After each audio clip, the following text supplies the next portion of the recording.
Começo falando que o presidente Lula e o presidente dos Estados Unidos, Donald Trump, conversaram hoje por telefone e concordaram em se reunir pessoalmente em breve. O Palácio do Planalto informou por meio de uma nota que essa conversa foi em tom amistoso e o principal assunto foi o tarifaço. Segundo o Planalto, o presidente Lula solicitou a retirada da sobretaxa de 40% que foi imposta a produtos daqui e das medidas restritivas também aplicadas contra autoridades brasileiras.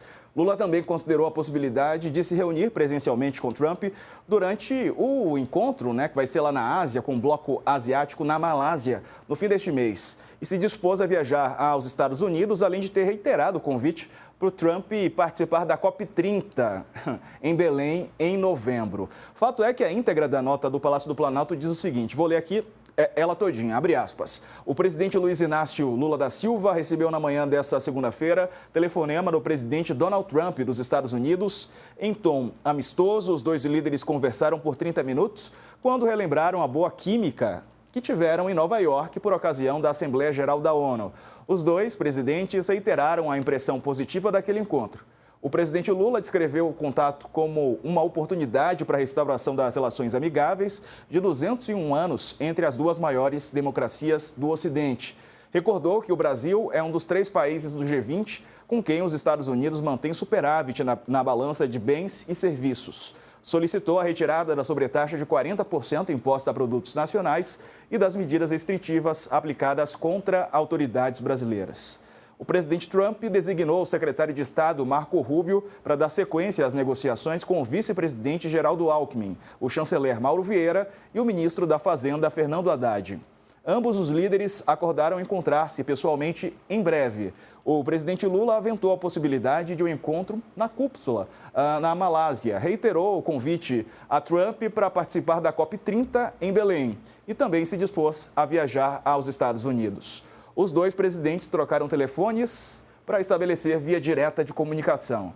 Do lado brasileiro, a conversa foi acompanhada pelo vice-presidente Geraldo Alckmin, os ministros Mauro Vieira, Fernando Haddad e Sidônio Palmeira e o assessor especial Celso Amorim. Fecha aspas. Bom, Reinaldo, vamos falar um pouco sobre essa conversa, o que a gente sabe até aqui, e o fato de o Marco Rubio assumir a negociação pelo lado norte-americano. Como é que você vê tudo isso? Bom, vamos lá. A má notícia, então, nisso tudo, é que é o Marco Rubio que vai ser o interlocutor. Mas, por outro lado, não tinha como não ser, né? Porque era o secretário de Estado. Negociações dessa natureza tem que ser com o secretário de Estado. Agora, sendo o Marco Rubio, é uma má notícia. Se fosse o secretário de Comércio, Lutnick, se fosse algum outro interessado em negociar a questão comercial, seria melhor. O Marco Rubio, nós sabemos, tem uma pauta que é de natureza ideológica, né? Mais do que comercial. Então, a má notícia fica por isso, mas, de qualquer modo, insista-se, não tinha como não ser o secretário de Estado. Portanto, se é ele que está ali, a conversa tem de ser com ele. Elementos, boas notícias aí. O Trump ligou, né? Afinal de contas, foi ele que ligou. Como foi ele que mandou aquela carta, o Brasil respondeu a carta, o natural é que ele ligue, isso aconteceu.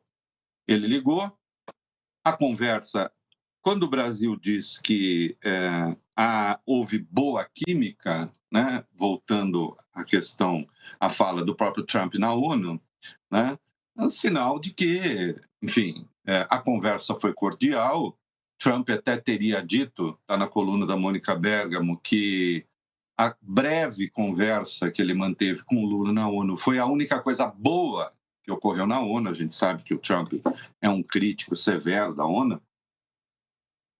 E disse, então, teria dito que a conversa com o Lula foi a única coisa boa que aconteceu ali, né? Vamos ver, eu acho que, veja como, querido Diego, isso que temos agora, né, em relação ao dia 9 de julho, há uma mudança considerável. 9 de julho, por quê? 9 de julho foi quando o Trump tornou pública aquela carta que nem foi endereçada ao Lula, né? Ele botou na sua rede social, né, está aqui a minha carta ao Lula, com um ultimato, praticamente, que é o que se fazia ali, em que não se descartava nem mesmo no limite uma ameaça militar. Está embutida na carta isso. Né? Então, uma carta grosseira, absurda, mal criada, talvez redigida pessoalmente pelo Marco Rubio. Trump nem leu direito e assinou, não é? Agora, uma carta que também tinha, e eu apontei isso no dia, eu analisei a carta, procurem lá, no dia 9 de julho, parágrafo a parágrafo, havia coisas ali interessantes. Claro que, de cara, ele citava na carta a questão Bolsonaro, né? Tá ali, Bolsonaro, que ele aprendeu a respeitar, um grande líder, etc. Né? E também, de imediato, citou, logo de primeira, citou o que ele chamou de decisões do STF hostis à empresa americana, certamente se referindo à questão das redes sociais, o que reforça a evidência de que as big techs são parte ativa do mecanismo de pressão dos Estados Unidos contra o Brasil. Puxa, mas o Brasil, elas estão no mundo inteiro. Acontece que o Brasil se coloca ali na linha de frente também, o Brasil, países da União Europeia, Austrália, na linha de frente dos países que acham que as redes têm de ter uma regulação, né? E é claro que se eles conseguem, digamos assim, quebrar a espinha do Brasil nessa questão, isso vale como um exemplo para outros países do mundo. Não acho que vão conseguir, né? Então, de qualquer modo, ficou evidente a pressão das redes ali. Mas vamos lá. Na carta, então, primeiro parágrafo, Jair Bolsonaro, ok? Estava lá, questão de natureza política, absurda, que inclusive falava cessar imediatamente a pressão contra Jair Bolsonaro, como se o Lula tivesse ingerência no STF. Claramente, o Trump não tem noção, e o governo americano não tem noção de como são essas relações no Brasil. Embora exista comunicação entre os poderes, e há, como há nos Estados Unidos, mas o Supremo no Brasil ele é realmente autônomo. E pronto. Né? Presta atenção no que eu vou dizer. Mais autônomo é o nosso Supremo do que é a Suprema Corte Americana. Como é que você pode falar isso, Reinaldo? Eu explico. Vocês querem uma explicação claríssima? Eu dou. Um juiz conservador nos Estados Unidos, nomeado por conservador, em 99% das vezes, Diego, ele dá um voto conservador. Um juiz nomeado por um progressista, em 99% dará um voto progressista. No Brasil não é assim? Não. O bolsonarismo está inaugurando a fidelidade do ministro a quem o nomeou, com André Mendonça Nunes Marques. O Fux foi nomeado pela Dilma, né, Reinaldo? Oi? O Fux foi nomeado pela Dilma Rousseff. O Fux foi nomeado pela Dilma. Eu te dou um exemplo mais escancarado, que é talvez o mais escancarado de todos. Quando se negou o habeas corpus preventivo ao Lula, que teria evitado a sua prisão em 2018, 6-5 para negar o habeas corpus preventivo. Dos 6 votos que negaram, 5 ministros tinham sido indicados ou pelo Lula ou pela Dilma. Só um não tinha. Alexandre foi indicado pelo Temer. Dos 5 que votaram a favor da concessão do habeas corpus, 3 não eram indicações do PT. Gilmar Mendes, Celso de Mello e o Marco Aurélio. Eles concederam o habeas corpus, votaram a favor da concessão. E não tinham sido indicados pelo PT. Então, 3 dos 5 que votaram, digamos, a favor do Lula não eram indicações do PT. 5 dos 6 que votaram contra eram indicações do PT. Né? Mas volta ao eixo. O Supremo no Brasil tem uma tradição de autonomia, embora, claro, converse com os outros poderes, né? Mas o Trump, sei lá, ele deve imaginar que, esse país aí, do modo como eles veem as coisas por lá, né? Esse paiseco aí, eu acho que o Lula é uma espécie de um ditador que ele chega lá, bate porrete na mesa e ministro do Supremo faz o que ele quer. E não é assim que as coisas funcionam aqui. Né? Insisto, a Suprema Corte deles lá é muito menos autônoma do que a nossa. Segunda questão, indo para cá. Excetuando-se o primeiro parágrafo que tratava das questões de Bolsonaro, o resto é realmente questão econômica mentirosa.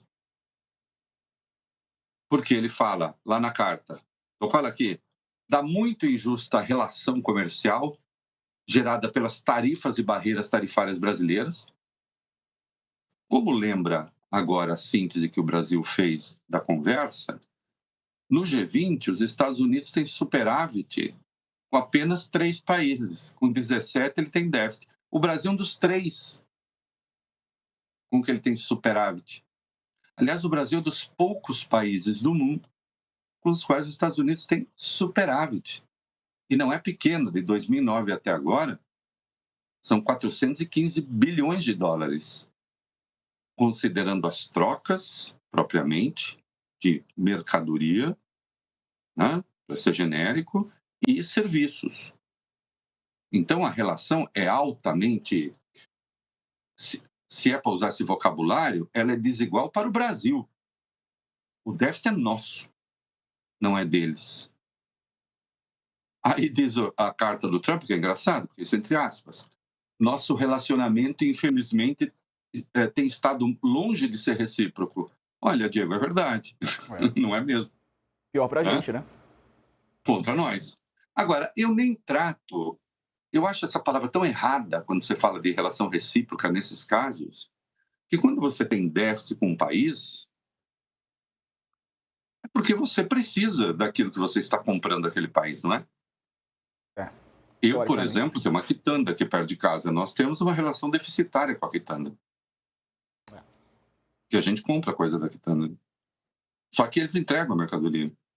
Agora, no fim do mês, sou eu que pago a quitanda, não a quitanda que me paga. Só que eu não posso chamar essa de uma relação deficitária para mim. Porque eu recebi a mercadoria. Mas, de qualquer modo, se fosse pensar déficit e superávit, a relação é ruim para nós. E aí diz o Trump que 50% na carta são o mínimo para que as relações sejam iguais. Isso é um absurdo. Assim, e aí ele esquece o Bolsonaro e diz o seguinte, aspas, não haverá tarifa se o Brasil ou empresas dentro do seu país decidirem construir ou fabricar produtos dentro dos Estados Unidos. Isso foi exigência que ele fez para alguns outros países também, que depois ele tirou. Então, veja, é tudo comercial. Eles, não podemos resolver isso. E já ali, ele anuncia no dia 9 que o escritório do representante de comércio dos Estados Unidos, liderado pelo Jameson Greer, que aliás é um cara que acha que Brasil que é preciso negociar com o Brasil, ele não é um cara que, não, ele não é um Marco Rubio, disse, eu quero iniciar uma investigação no Brasil segundo a seção 301, que é das práticas comerciais injustas, desleais, que seriam praticadas pelo Brasil. E, de fato, se abriu isso no dia 15 de julho, 6 dias depois da carta.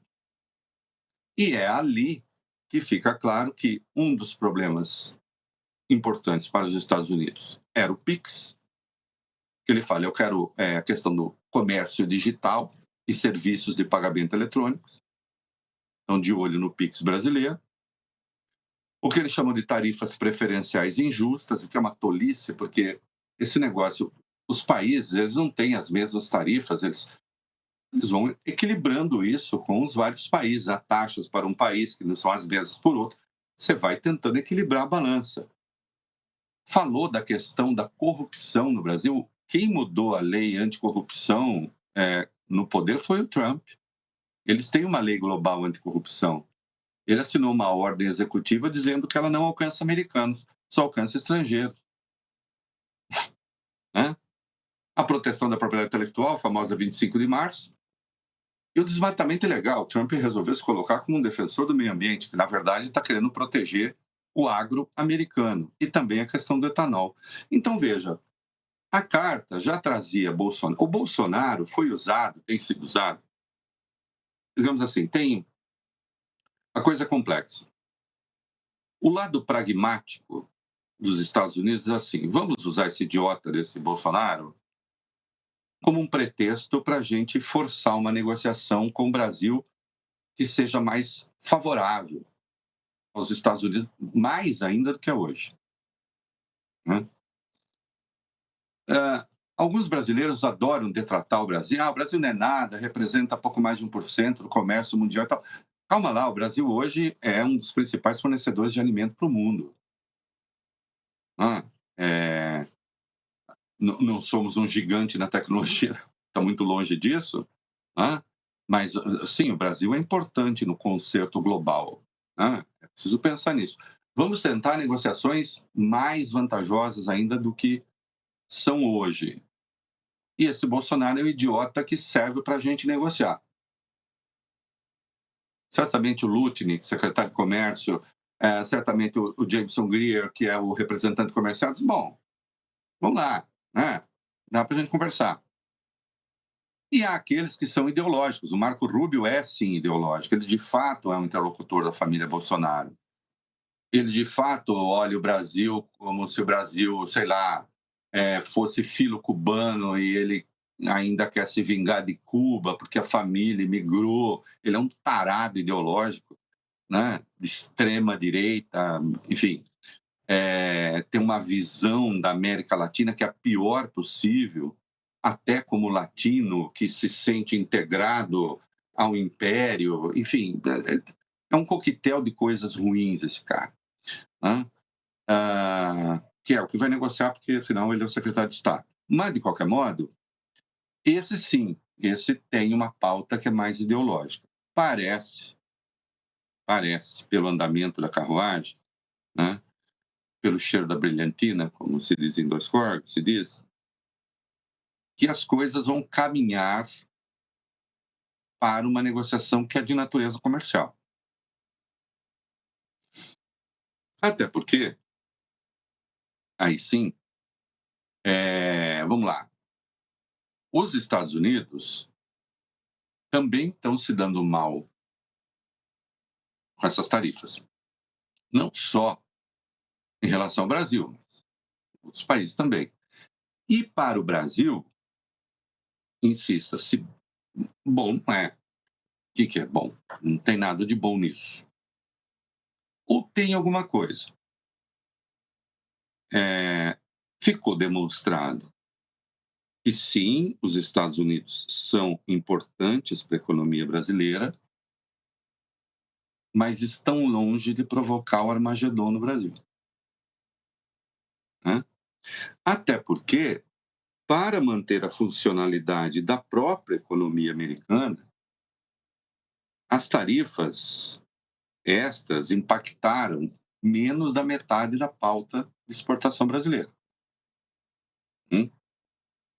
44,6. Tá, importante. 29,5 tem a taxa menor. 25,9 estão isentos.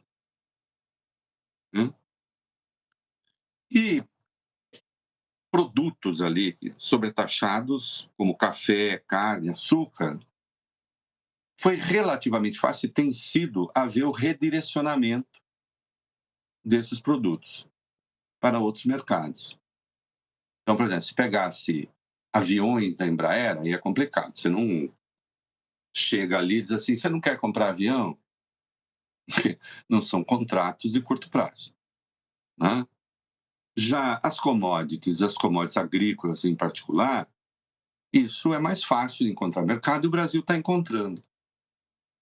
Então ficou evidente que não. E veja, e quando você olha a balança comercial ela subiu, ela foi favorável ao Brasil, ela aumentou, o saldo comercial brasileiro aumentou, não com os Estados Unidos, com o conjunto. Embora você tenha setores realmente complicados, madeira, etc. Tem alguns setores complicados. Mas que também fica mais fácil para o Brasil usar instrumentos de política econômica, né, interno, para tentar compensar determinados setores. Então, a ideia que certamente povoou e presidiu a cabeça da extrema-direita, dos Eduardo da vida e dos o Nepo Baby lá da ditadura, o Nepo velho já, né? Paulo Figueiredo, é assim, a gente faz isso, o Brasil quebra a cara, e aí a gente arranca do Supremo o que a gente quiser, porque a população vai se voltar contra o Supremo à medida que começar a sofrer as consequências. Analistas falaram isso, né? Alguns analistas brasileiros. Vai sofrer as consequências, etc. E tal. Bom, embora, como dizia Marco Maciel, as consequências venham sempre depois, elas, desse modo, não chegaram. E você tem exatamente o contrário. Quer dizer, a opinião pública majoritariamente é contrária à sobretaxa, não reconhece no Lula a responsabilidade, porque de fato não é responsabilidade do Lula, e isso coincide, entre outros erros cometidos pela extrema-direita, isso coincide com um período de recuperação da popularidade do presidente Lula. Então, aquele que era dado há 4 meses com carta fora do baralho, eu diria quase unanimemente na imprensa, hoje, dizendo hoje, não sei como vai ser amanhã, não sei como vai ser, estou dizendo hoje, no dia 6 de outubro, né? No dia 6 de outubro, Hoje é. há um ano da eleição, o presidente é favorito para a reeleição. É. Então, o tiro, literalmente, com perdão do clichê, mas o tiro saiu pela culatra até agora. Se a ideia era usar o imperialismo americano, né, e usar o Imperador do Norte para... Nossa, se tem um filme maravilhoso que não tem nada a ver com isso, mas assistam. Qual? O Imperador do Norte. Imperador do Norte. O Imperador do Norte. É sensacional. O Lee Marvin. Então, se a ideia era usar o Império do Norte para criar instabilidade aqui, para facilitar a dissolução do Bolsonaro, para pressionar o Supremo, para quebrar as pernas do presidente Lula, tudo isso está dando ao contrário. Se você olhar, tem sido uma sucessão de tiros no pé. Não é? É uma besteira atrás da outra. Nessa área e em outras. Porque aí, então, o centrão e a direita resolveram, bom, e agora vamos quebrar a espinha do governo nas contas também. Aí fizeram a ursada do IOF. Deu no que deu. Agora vamos criar superproteção para os parlamentares, para o centrão, contra esse Supremo que vive no nosso pé. Aí vem a PEC da blindagem, da bandidagem. Deu no que deu. Então, assim, são erros em série. E agora, se abre uma negociação e se abre uma conversação que resulte positiva, né? Ademais, note que qual era a força, a vantagem do bolsonarismo e tal? Eles têm acesso exclusivo ao Trump. Veja, eu estou falando por hoje, tá? Não sei se a relação vai azedar, pode ser que azede. Né? O Trump também é ciclotímico, né? Mas vamos lá. Até outro dia, quem fala com o Trump? Eduardo, Jair, o Nepo Baby, o Nepo Velho da ditadura, são eles que falam.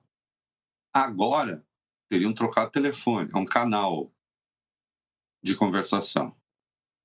Quando o Brasil diz a química se revelou positiva na nota oficial, tem um certo grau aí de doce ironia, né? Os dois se entenderam. O Trump teria dito que a conversa com o Lula foi a única coisa boa que aconteceu, e não sei o quê, né?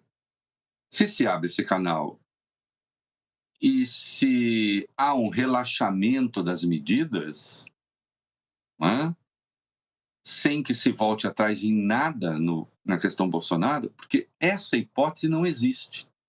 E também tem essa outra coisa importante.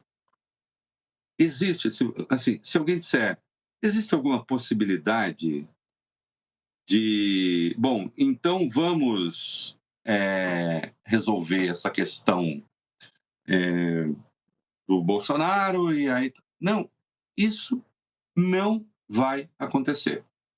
Isso definitivamente não vai acontecer. Ponto final. Não há chance de se mudar a situação do Bolsonaro. Pronto. Essa pauta está vencida. O que existe agora é a possibilidade de se estabelecer uma negociação na área comercial.